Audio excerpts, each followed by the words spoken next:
Nina, I love these projects you've brought with the Japanese quilting on it. I love this art form too, Susan. Sashiko quilting is one of my favorite things to do, perhaps because of the simplicity of the patterns, the straight line stitching. And I know that my Bernina machine does such a perfect straight stitch. The other thing that I have for my machine that perfects that straight stitch is the number 11 coordinate foot. The number 11 coordinate foot was actually designed for use with coordinate thread. It is the heavier thread that I like to use in Sashiko quilting. It has a groove on the bottom of it that easily slides over that heavy thread. And it always amazes me with that foot and the heavy thread, you almost never have to adjust your tension. No, you don't. I have drawn gridded lines on my fabric so that I can sew on it, on those lines. This is one of the things I love about this type of quilting is that a lot of the designs are based on a grid. They are, and so it's fun just to draw those lines. I sometimes like to lengthen out my stitch length. It will look like it was done more like the hand technique. It looks more like a running stitch when you do that. Mm-hmm. I also have a dark color of thread in my bobbin. I have a navy thread in my bobbin so that the stitch looks a little bit more separated. Right.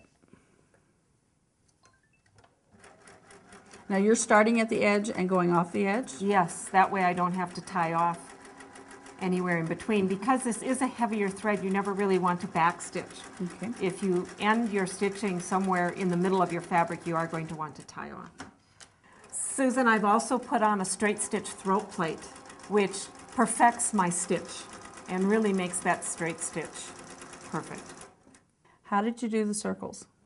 These are done with the circular embroidery attachment that we can put on our machine, and it forces us to sew in a circle. But I use this same coordinate foot. Mm-hmm. Very nice. But I like to do more than just straight stitching. Mm-hmm. That's why I have these lines here.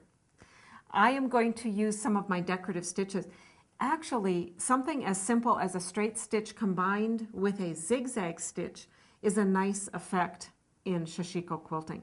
Just repeating over and over? Mm-hmm. Mm-hmm. So I'm going to use the combi mode in my machine. I'm going to select combi mode, and then I'm going to select my straight stitch and another straight stitch, and then my zigzag, and maybe two more, and then another straight stitch and another zigzag stitch. That sounds rather simple, but I really want to now see what that looks like, so I'm going to preview that. And those are the stitches I used, but I really want to take a look at them. So this is what I'm going to sew when I start stitching. So now this will be treated as one pattern and it will just keep sewing? Correct. Nina, I see that you've put the clear foot number 34 on for the decorative stitching. I have, because I am doing wider decorative stitching, and I wanted to make sure that my foot would accommodate that wide stitching. It's nice, I like that. And I can also see, because of the clear foot, it's just very, very visible. Okay, so I've done one row on these lines. Now I could go back and do successive rows of this, or I could go in and play with some of the neat decorative stitches that I have in the machine. And make every row different. Mm-hmm.